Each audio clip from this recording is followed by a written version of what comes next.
ప్రజాస్వామ్య వ్యవస్థలో రాజకీయ పార్టీలు కేవలం ఎన్నికల కోసం మాత్రమే కాకుండా పార్టీ అంతర్గత వ్యవహారాల్లోనూ ప్రజాస్వామ్య విలువలను పాటించడం అత్యవసరం. ప్రజాస్వామ్యబద్ధంగా నడిచే పార్టీలో చర్చలకు, భిన్న అభిప్రాయాలకు తావుండాలి.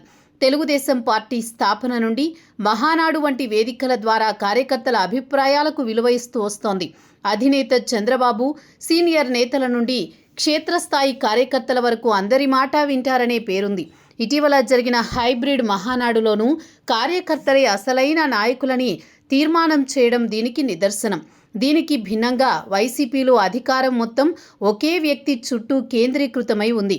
అక్కడ ఎలాంటి చర్చలు ఉండవు, నిర్ణయాలు ప్రకటిస్తారు, అమలు చేయాలంతే. వైసీపీలో ప్రజాస్వామ్యం మచ్చుకైనా కనిపించదు అనడానికి పార్టీ అంతర్గత వ్యవహారాలే నిదర్శనమని విశ్లేషకులు చెబుతున్నారు. పార్టీలో ఎమ్మెల్యేలు ఉన్నప్పటికీ అన్ని కీలక నిర్ణయాలు సజ్జల రామకృష్ణారెడ్డి వంటి ఒకరిద్దరు వ్యక్తుల చుట్టూనే తిరుగుతాయి. అసెంబ్లీని బహిష్కరించాలన్న నిర్ణయం తీసుకోవడానికి ఎమ్మెల్యేలతో మాట్లాడలేదు. అదే సమయంలో ఓటమికి సమీక్ష కూడా చేసుకోలేదు. సీనియర్ నేతలు సైతం నిస్సహాయ స్థితిలో ఉండిపోయారనేది అందరికీ తెలిసిన వాస్తవం. సాధారణంగా పార్టీ ప్లీనరీ సమావేశాలు అంటే విధానపరమైన నిర్ణయాలు, భవిష్యత్తు ప్రణాళికలు, లోపాలను సరిదిద్దుకునే వేదికలు కావాలి. కానీ వైసీపీ ప్లీనరీలలో కేవలం జగన్ ప్రసంగం చేయడం, మిగిలిన వారు దానిని వినడం, కార్యకర్తలతో చర్చలు ఉండవనే విమర్శ ఉంది. గతంలో చివరిసారిగా ప్లీనరీని పెట్టింది తనను శాశ్వత అధ్యక్షుడిగా ప్రకటించుకోవడానికి, తన తల్లిని గౌరవ అధ్యక్షురాలిగా తొలగించడానికే. రాజకీయ పార్టీలు ఎక్కువ కాలం మనుగడ సాగించాలంటే అవి వ్యక్తిగత ఆస్తులుగా కాకుండా ప్రజల గొంతుకలుగా మారాలి.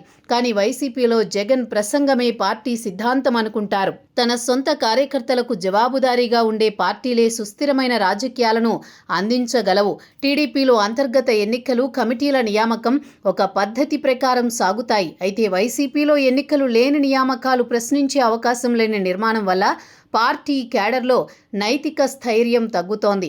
ఏ పార్టీ అయినా ప్రజాస్వామ్యాన్ని మర్చిపోతే అది కాలక్రమేణా ప్రజలకు కూడా దూరమవుతుందని తాజా రాజకీయ పరిణామాలు స్పష్టం చేస్తున్నాయి.